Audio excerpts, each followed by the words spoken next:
Welcome to another episode of Fitness Foundations, where we're going to be covering the three main bodyweight movements: squats, push-ups, and sit-ups.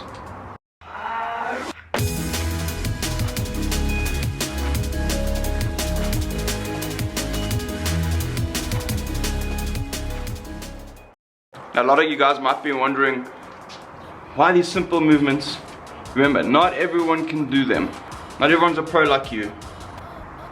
But these three basic movements form the foundation of all movements you do later on throughout your fitness lifestyle, whatever you want to call it. You actually use these nearly every day without even knowing it. So if you can't do any of them, we're going to show you how. If you're already doing them, I'm going to show you what you're doing wrong.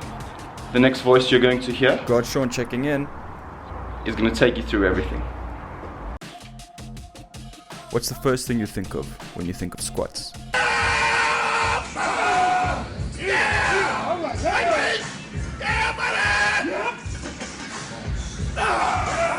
But what we all forget is that this is what squatting is. It comes so naturally to toddlers, and then we go and screw it all up. Think about when you lean down to pick something up off the floor. Now a toddler would just squat down and pick it up. The right way to do it. Years of sitting at desks and in our cars and taking a dump has taken away from us what we have naturally. The ability to squat deep and freely. As you can see, the squat recruits a crazy amount of muscles in the lower half of your body. And unfortunately, we have to go and relearn how to squat. Now remember, we all squat differently. Biomechanically, everyone is different. But your mobility comes down to three main joints: your ankles, your knees, and your hips. Oh yeah. As you can see, I personally struggle with ankle mobility, but it's something I've been working on. And if you guys are keen, I'll make a video on that. Everybody's depth in the squat will be different. Some people can only go quarter squats. Some people are able to squat all the way or only halfway. Some find it easier to squat with their feet closer together.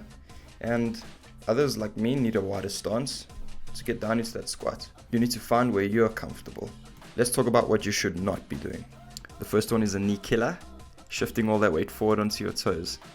Your knees are going to hate you, and this is usually a sign of poor ankle mobility.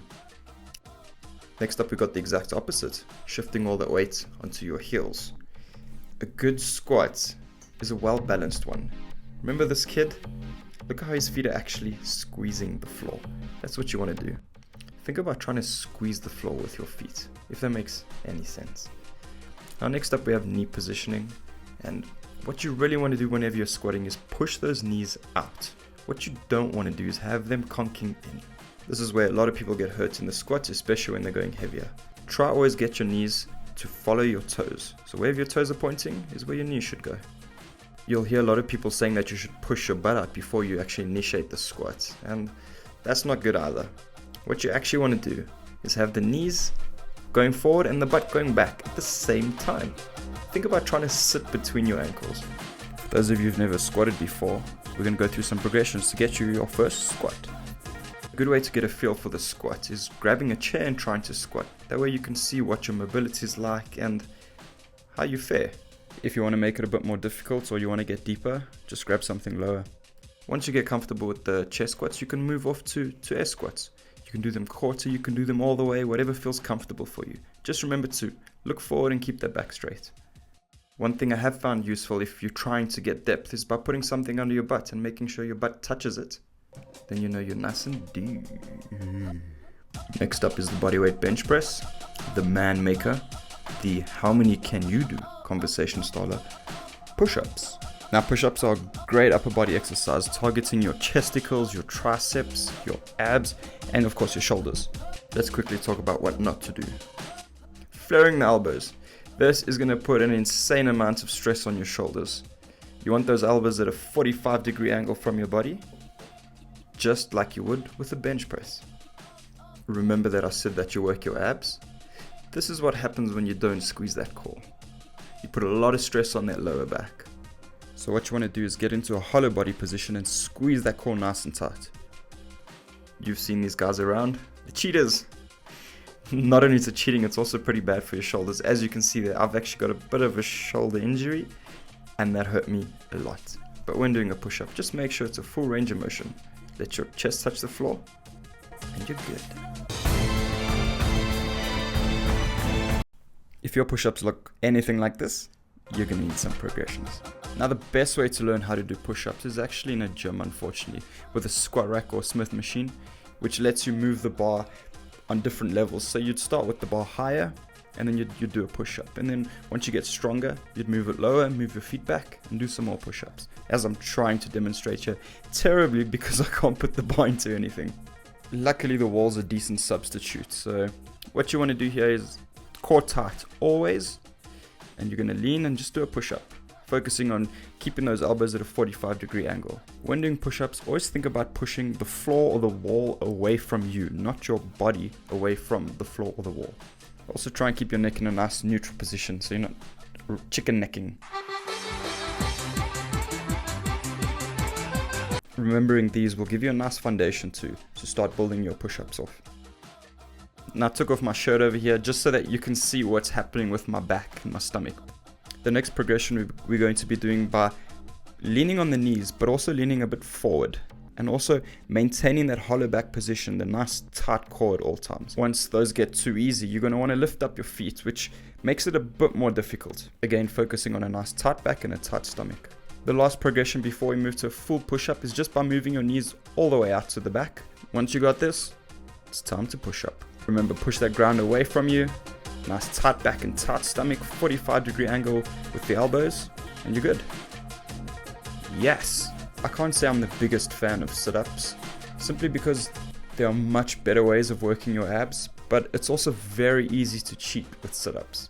Simply just doing sit-ups are not going to work all these muscles shown in this image. I prefer working the stomach by hanging from something. It's much harder, but it works. They are a movement basic though, so let's talk about what not to do. Using your neck to throw the weight forward. You're not using any stomach here, just your neck and your hip flexors. And the same can be said over here where you're throwing your arms forward.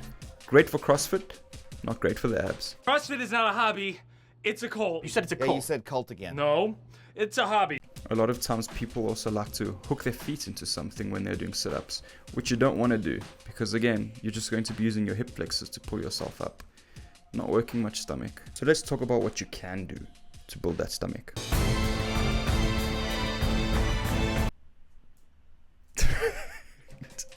I shouldn't laugh, I'm sorry.